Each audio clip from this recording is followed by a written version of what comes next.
Hi, welcome back to my mini vlog. ಎಲ್ಲರೂ ಹೇಗಿದ್ದೀರೋ? ಎಲ್ಲರೂ ಚೆನ್ನಾಗಿದ್ದೀರಾ ಅಂತ ಭಾವಿಸ್ತೇನೆ. ಇವತ್ತು ಮಧ್ಯಾಹ್ನದಿಂದ ವಿಡಿಯೋ ಮಾಡ್ಕೊತಾ ಇದ್ದೀನಿ. ಸ್ವಲ್ಪ ಕೆಲಸ ಇದ್ದು ಬೆಳಗ್ಗೆ ಎದ್ದು ಮಾಡೋಕ್ಕಾಗಲಿಲ್ಲ. ಇವತ್ತು ಅವರೆಕಾಯಿ ತೊಗೊಂಡೆ, ಅವರೆಕಾಯಿ ಬಸ್ಸಾರು ಮಾಡ್ತಾಯಿದ್ದೀನಿ. ಅಪ್ರೂಪದಂಗೆ ಅವರೆಕಾಯಿ ಸಿಕ್ಕಿದ್ವಿ, ಹಾಗಾಗಿ ಅವರೆಕಾಯಿ ಸಾರು ಮಾಡ್ಕೊಳ್ಳೋಣ ಅಂತ ಮಾಡ್ಕೊತಾ ಇದ್ದೆ. ಚೆನ್ನಾಗಿರುತ್ತೆ ಅವರೆಕಾಯಿ ಬಸ್ಸಾರು ಅಂದರೆ. ಯಾರ್ಯಾರಿಗೆ ಇಷ್ಟ ಆಗಲ್ಲ ಹೇಳಿ ಫ್ರೆಂಡ್ಸ್ ಅವರೆಕಾಯಿ ಬಸ್ಸಾರು? ಯಾರ್ಯಾರಿಗೆ ಇಷ್ಟ ಆಗುತ್ತೆ ಅವರೆಲ್ಲ ಲೈಕ್ ಮಾಡಿ.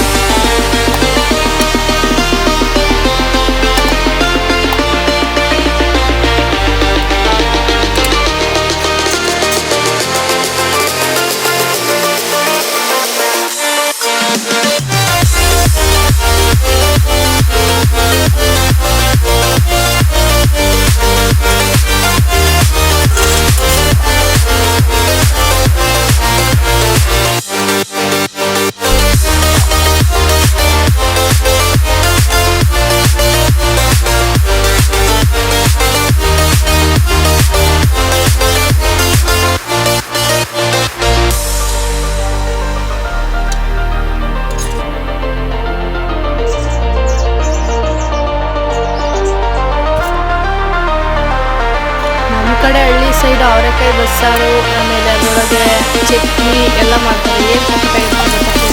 ನಮಗಂತೂ ತುಂಬ ಇಷ್ಟ ಆಗುತ್ತೆ. ಯಾರಿಗೆ ಇಷ್ಟ ಆಗಲ್ಲ ಆ ಥರ ಮಾಡ್ಕೊಂಡು ತಿನ್ನೋದು. ಯಾರಿಗೆ ಅವರೆಕಾಯಿ ಸಾಂಬಾರು, ಅವರೆಕಾಯಿ ಆಮೇಲೆ ಅದರೊಳಗೆ ಚಿಲ್ಕ್ಸಿ ಎಲ್ಲ ಮಾಡ್ತಾರೆ, ಆ ಸಾಂಬಾರು ಸೂಪರಾಗಿರುತ್ತೆ. ಯಾರ್ಯಾರಿಗೆ ಇಷ್ಟ ಆಗುತ್ತೆ ಅವರೆಲ್ಲ ಲೈಕ್ ಮಾಡಿ, ಕಮೆಂಟ್ ಮಾಡಿ ಯಾರ್ಯಾರು ತಿಂದಿದ್ದೀರಾ ಅವರೆಲ್ಲ. ಆಮೇಲೆ ಒಗ್ಗರಣೆ ಮಾಡ್ಕೊಳ್ಳೋಣ ಅಂತ ಕಾಳು ಒಗ್ಗರಣೆ ಮಾಡ್ಕೊತಾ ಇದ್ದೆ. ಮುದ್ದೆ ಇಟ್ಟಿದ್ದೆ, ಇದಕ್ಕೆ ಮುದ್ದೆ ಆಮೇಲೆ ತುಪ್ಪ. ಇದು ಕಾಂಬಿನೇಷನ್ ಅನ್ನ ತುಪ್ಪ ಸೂಪರಾಗಿರುತ್ತೆ ಬಿಸಿ ಸಾಂಬಾರಿಗೆ. ನನಗಂತೂ ತುಂಬ ಇಷ್ಟ. ಯಾರ್ಯಾರು ತಿಂದಿದ್ದೀರಾ ಅದ್ರ ಜೊತೆಗೆ ಕಮೆಂಟ್ ಮಾಡಿ ಮತ್ತು ಲೈಕ್ ಮಾಡಿ.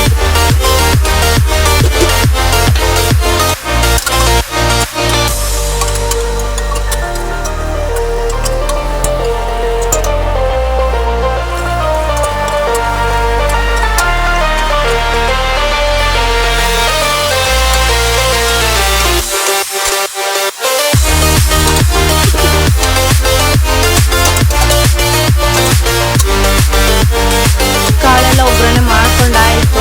ಆಮೇಲೆ ಸ್ವಲ್ಪ ಮನೆ ಒರೆಸ್ಬೇಕಿತ್ತು, ಹಾಗಾಗಿ ಮನೆ ಒರೆಸ್ಕೊಂಡೆ. ಆಮೇಲೆ ನಾವು ಊಟ ಮಾಡಬೇಕಲ್ವ, ಹಾಗಾಗಿ ಊಟ ಮಾಡೋಣ ಅಂತ ಹಾಕೊಂಡು ಊಟ ಮಾಡ್ತಾಯಿದ್ದೆ. ಸ್ವಲ್ಪ ಹೊತ್ತು ಟಿ ವಿ ನೋಡಿದೆ. ಸಂಜೆ ಆಗಿ ಹೋಯಿತು, ಮ್ಯಾಟ್ ಹಾಕೋಣ ಅಂತ ಮ್ಯಾಟ್ ಹಾಕ್ತಾ ಇದ್ದೀನಿ. ಟೈಮ್ ಸಿಕ್ತಾಗೆಲ್ಲ ಏನೆಲ್ಲ ಕೆಲಸ ಮಾಡಲೇಬೇಕಲ್ವ, ಹಾಗಾಗಿ ಮ್ಯಾಟ್ ಹಾಕ್ತಾ ಇದ್ದೀನಿ. ಒಂದೇ ಮ್ಯಾಟ್ ಅಲ್ಲ, ಸುಮಾರು ಮ್ಯಾಟ್ ಹಾಕ್ಕೊಂಡಿದ್ದೀನಿ ನಾನು ಮನೆಗೆ. ದುಡ್ಡು ಕೊಟ್ಟೋದಕ್ಕಿಂತ ಮನೇಲಿ ಮಾಡ್ಕೊಂಡು ಬಿಟ್ಟಾರಲ್ವ. ಆಮೇಲೆ ಕಾಫಿ ಕುಡಿಲಿರಲಿಲ್ಲ, ಹಾಗಾಗಿ ಟೀ ಮಾಡ್ಕೊಳ್ಳೋಣ ಅಂತ ಟೀ ಮಾಡ್ಕೊತಾ ಇದ್ದೆ. ಟೀ ಮಾಡಬೇಕು ಅಂದರೆ ನಾನು ಜಾಸ್ತಿ ಏಲಕ್ಕಿ, ಒಣ ಶುಂಠಿ ಕ್ಲೀನಾಗೆ ಕುಟ್ಟಿ ಪುಡಿ ಮಾಡಿಕೊಂಡು ಅದರೊಳಗೆ ಹಾಕೋತೀನಿ. ಚೆನ್ನಾಗಿರುತ್ತೆ. ನಾನು ಹಾಗೆ ಯಾವಾಗಲೂ ಮಾಡ್ಕೊಂಡು ಕುಡಿಯೋದು. ಅಪರೂಪದಂಗೆ ಕುಡಿತೀನಿ ನಾನು, ಜಾಸ್ತಿ ಟೀ ಕುಡಿಯೋಲ್ಲ. ಈ ವಿಡಿಯೋ ಇಷ್ಟ ಆಗಿದ್ದರೆ ಲೈಕ್ ಮಾಡಿ, ಶೇರ್ ಮಾಡಿ, ಕಮೆಂಟ್ ಮಾಡಿ. ಯೂಟ್ಯೂಬಲ್ಲೂ ಇದೆ, ಸಬ್ಸ್ಕ್ರೈಬ್ ಮಾಡ್ಕೊಳ್ಳಿ ಪ್ಲೀಸ್. ಸಪೋರ್ಟ್ ಮಾಡಿ, ಲೈಕ್ ಮಾಡಿ.